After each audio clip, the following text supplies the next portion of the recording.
মৰমৰ ছাত্ৰ ছাত্ৰীসকল আজি লকডাউনৰ মাজত আকৌ আমি এটা নতুন বিষয় লৈ তোমালোকৰ ওচৰলৈ আহিছো মই ভাবো তোমালোকে উপকৃত হবা আজি মই তোমালোকৰ ওচৰলৈ লৈ আহিছো ডিফাৰেন্স ইকুৱেশ্যন অন্তৰ সমীকৰণ আৰু আজি মই সেই বিষয়টো তোমালোকৰ লগত আলোচনা কৰিম গতিশীল বিশ্লেষণত দেখা যায় যে আমাৰ যত এক্সপ্লেনেটৰি ভেৰিয়েবল বিলাক ডিসক্ৰিট হোৱা দেখা যায় বা নিৰ্দিষ্ট হোৱা দেখা যায় বা অৰ্থবিজ্ঞানত আমাৰ কিছুমান বিষয় আছে যিবিলাক আমাৰ সময় অনুসৰি প্ৰকাশ কৰা হয় উদাহৰণস্বৰূপে আমি ক'ব পাৰো নেশ্যনেল ইনকামৰ কথা আমি ক'ব পাৰো ঠিক সেই ধৰণে প্ৰডাকচনৰ কথা আমি ক'ব পাৰো আমাৰ নেশ্যনেল ইনকাম অফ 2011 বা নেশ্যনেল ইনকাম অফ 2012 বা production in the month of January, in the month of March, like this. So, এনেকুৱা ধৰণৰ বিষয়সমূহ আমি সময় অনুসৰি আমাৰ প্ৰকাশ কৰা হয় গতিকে এনে বিষয়সমূহ যেতিয়া আগৰ সময়ৰ লগত তুলনা কৰা হয় বা আগৰ সময়ৰ লগত অন্তৰ প্ৰকাশ কৰা হয় বা এনেধৰণে আমাৰ ইকুৱেশ্যন বিলাক ফৰ্ম কৰা হয় এনেধৰণৰ ইকুৱেশ্যন বিলাককে ডিফাৰেন্স ইকুৱেশ্যন বুলি কোৱা হয় আৰু এতিয়া গতিকে আমাৰ ডিফাৰেন্স ইকুৱেশ্যনত দেখা যায় যে আমাৰ নিৰ্ভৰশীল চলক আৰু স্বতন্ত্ৰ চলকৰ মাজত যিটো এটা ৰিলেশনশ্বিপ সেই ৰিলেশনশ্বিপত আমাৰ টাইম ডিফাৰেন্সৰ উপস্থিতি থকা দেখা যায় গতিকে আমি ক'ব পাৰো যে in difference equation the relationship between dependent variable and independent variable have a period difference গতিকে আমি ইয়াত ডিফাৰেন্স ইকুৱেশ্যনৰ কথা আমি কেনে ধৰণে আমি উল্লেখ কৰিব পাৰো মই এটা এক্সাম্পল দি মই এটা দেখাব বিচাৰিছো হেতু হৈছে সাপোজ আমি জানো যে supply of a commodity it is a function of price so in case of perishable goods the supply of a current supply of current supply it is a function of price of the previous year so এনেকুৱা ধৰণৰ equation বিলাক আমাৰ difference equation বুলি কোৱা হয় গতিকে এনে ধৰণৰ ইকুৱেশ্যন বিলাকৰ কথা আমি ইয়াত আলোচনা কৰিম গতিকে মই ভাবো তোমালোকে চাবা আৰু বুজি পাবা আৰু কিবা যদি অসুবিধা হয় তোমালোকে মোক সুধিবা এতিয়া আমি আহিছো first order difference equation first order difference equation first order difference equation or kotha ahiso suppose amar yt hoise current year aru ba current time ba anhate yt plus 1 jitu tumar t homoyor jar pasor homoy to etia yt plus 1 minus yt etu hoise suppose amar equal to 5 etu hoise amar difference equation etia delta yt যেটো আমি দুইটাৰ সময়ৰ মাজৰ ডিফাৰেন্সটো আমি ক'ব পাৰো so আমাৰ এটো হৈছে তোমাৰ এবাৰ আমি অন্তৰ কৰিলো আৰু এটো হৈছে ফাৰ্স্ট অৰ্ডাৰ ডিফাৰেন্স ইকুৱেশ্যন গতিকে আমি ক'ব পাৰো যে ফাৰ্স্ট অৰ্ডাৰ টু আমাৰ ডিফাৰেন্স ইকুৱেশ্যন ইকুৱেল টু আমাৰ এই ধৰণে আমি ক'ব পাৰো সো এটো হৈছে আমাৰ first order difference equation so first order difference ইকুৱেশ্যনৰ কথা আমি কেনে ধৰণে আমি আগবাঢ়িব লাগে বা কেনে ধৰণে আমি প্ৰবলেম বিলা আমি কৰিম সেই কথালৈ আমি আগবাঢ়ো এতিয়া ফাৰ্স্ট অৰ্ডাৰ ডিফাৰেন্সৰ কথা আলোচনা কৰোঁতে আমাৰ প্ৰথমতে আহিব iterative method of solution suppose yt plus 1 equal to yt plus 5 when t equal to 0 তেতিয়া আমাৰ এনে ধৰণে হ'ব আৰু t যেতিয়া equal to 1 তেতিয়া আমাৰ 1 হোৱাৰ লগে লগে y2 হ'ব ঠিক এই ধৰণে y1 equal to plus 5 আৰু y1 ৰ যিখিনি আমি ভ্যালু পাইছো সেইখিনি আমি ইয়াত পুট কৰিলো আৰু plus 5 আৰু এটো হোৱাৰ লগে লগে আমাৰ দুটা 5 হ'ল আৰু ঠিক এই ধৰণে আমাৰ যদি প্ৰসেসটো আমি কন্টিনিউ কৰি যাও তেতিয়া t equal to যেতিয়া আমাৰ 2 হয় তেতিয়া y3 আৰু এটো এই ধৰণে আমাৰ হ'ব আৰু 5 to 5 আমাৰ 3 বাৰ গতিকে continuing this process the general form is like this yt equal to y0 plus 5t the initial value y not equal to যদি 10 হয় তেতিয়া yt equal to এইটো এনে ধৰণে হ'ব সো আমাৰ এইখিনি এইটো হৈছে তাৰ পিছত আমি আহিছো হোমোজেনাস ফাৰ্স্ট অৰ্ডাৰ ডিফাৰেন্স ইকুৱেচন যেটো আমাৰ এইটো হৈছে আমাৰ হোমোজেনাস ফাৰ্স্ট অৰ্ডাৰ ডিফাৰেন্স ইকুৱেচন এইটো এনেকুৱা ধৰণৰ এইটো আহিলে আৰু তাৰ পিছত আমি আমাৰ বৰ্ডখনৰ কাৰণে আমি ইয়াত আমি কৰিছো যদি আমি এইটো ইটাৰেটিভ প্ৰসেসটো আমি এপ্লাই কৰো তেতিয়া আমাৰ কেনেকুৱা ধৰণৰ হ'ব এই ইকুৱেচনটো আমাৰ কেনেকুৱা ধৰণৰ হ'ব এইটো আমাৰ ফৰ্ম হ'ব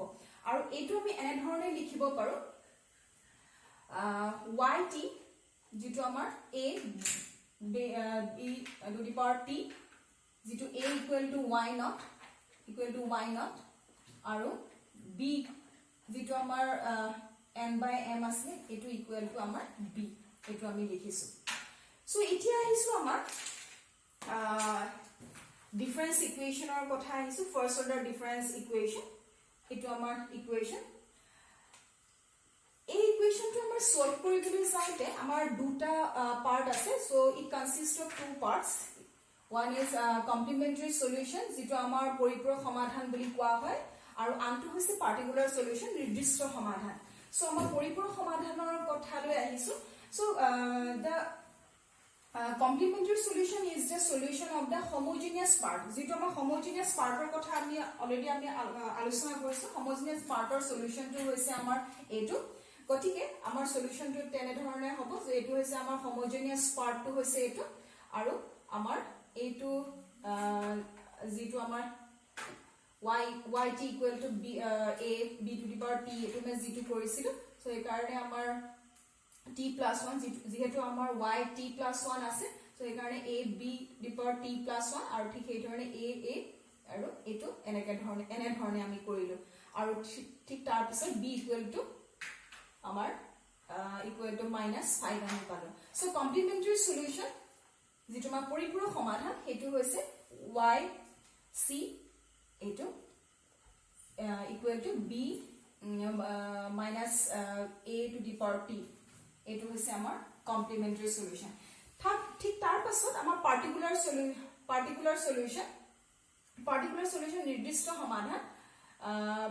সলিউশন নিৰ্দিষ্ট সমাধান তো নিৰ্দিষ্ট সমাধানৰ কাৰণে let us consider the constant so yt equal to k and yt plus 1 also is a k so আমাৰ এইটো আমাৰ এই ধৰণে আমি কৰিলো so এইটো ইকুৱেচনৰ কাৰণে আমাৰ এইটো কৰিলো so yt plus 1 k আৰু yt equal to ak আৰু equal to c so এইটো so এই ধৰণে কৰিলো so k equal to c divided by 1 plus a so এইটো হৈছে আমাৰ পাৰ্টিকুলাৰ সলিউশন so আমাৰ পাৰ্টিকুলাৰ সলিউশন যত আমাৰ a equal to not equal to -1 হয় means তোমাৰ a to আমাৰ যেতিয়া not equal to -1 হ'ব তেতিয়া আমাৰ particular সলিউশনটো k equal to a to আমাৰ হ'ব সো আমাৰ পিছৰ অৱস্থালৈ পিছৰ আমাৰ পাৰ্টটোলৈ আহিছো সো এইখিনিলৈকে মই হ'ব তোমালোকে বুজি পাইছা তাৰ পিছৰ পাৰ্টটোলৈ মই আহিছো তাৰ পিছৰ পাৰ্টটোৰ কাৰণে মই এইখিনি মুহাৰিব লাগিব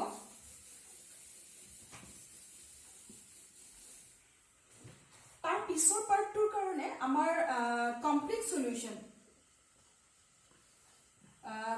সলিউশনৰ কাৰণে আমাৰ সম্পূৰ্ণ সমাধান যেটো আমাৰ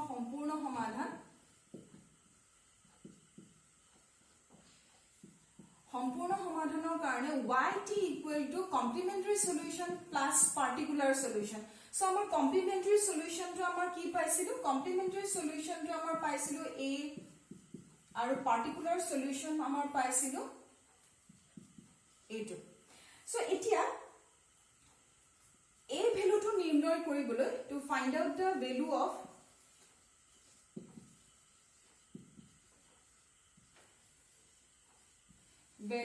a to find out the value of a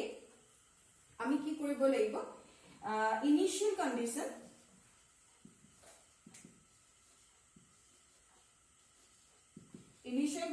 যেটো y t equal to 0 যদি হয় তেতিয়া y not a এটো আমাৰ এটো t equal to আমাৰ 0 হ'ব গতিকে a আমাৰ থাকিলে আৰু c এইটো so a equal to y naught minus c divided by a2 so এইখিনি আমাৰ থাকিলে তাৰ পিছত আমি এতিয়া আমাৰ কমপ্লিট সলিউশনটো এতিয়া আমি সম্পূৰ্ণ কমপ্লিট সলিউশনটো আমি কৰো so yt equal to a value to আছে আমাৰ y naught c divided by a plus or 1 plus a তাৰ পিছত আহিব আমাৰ minus a to the power p plus c divided by a 1 plus a so এইটো হৈছে আমাৰ complete solution এইটো হৈছে আমাৰ কমপ্লিট সলিউশন এইটো হৈছে আমাৰ কমপ্লিট সলিউশন কমপ্লিট সলিউশন এইটো হৈছে আমাৰ কমপ্লিট সলিউশন আৰু এই সলিউশনটোৰ ওপৰত ভিত্তি কৰি আমি বিভিন্ন ধৰণৰ প্ৰবলেম বিলা আমি কৰিব পাৰিম আৰু অৰ্থবিজ্ঞানত কেনে ধৰণে আমি ইয়াৰ প্ৰয়োগ কৰিব পাৰিম ইয়াৰ ডিফাৰেন্স ইকুৱেশনৰ অৰ্থবিজ্ঞানৰ প্ৰয়োগো আছে আৰু হেখিনি কথা আমি আলোচনা কৰিম গতিকে এইটোই হৈছে আমাৰ কমপ্লিট সলিউশন যেটো ইকুৱেশন এই ইকুৱেশনটোৰ ওপৰত ভিত্তি কৰি আমি বিভিন্ন ধৰণৰ প্ৰবলেম বিলা কৰিব পাৰিম গতিকে মই ভাবো তোমালোকে এইখিনি বুজি পাইছা আৰু অলপমান চাবা আৰু কিবা যদি থাকে তোমালোকে সুধিবা গতিকে আজিলৈ আহিছো ধন্যবাদ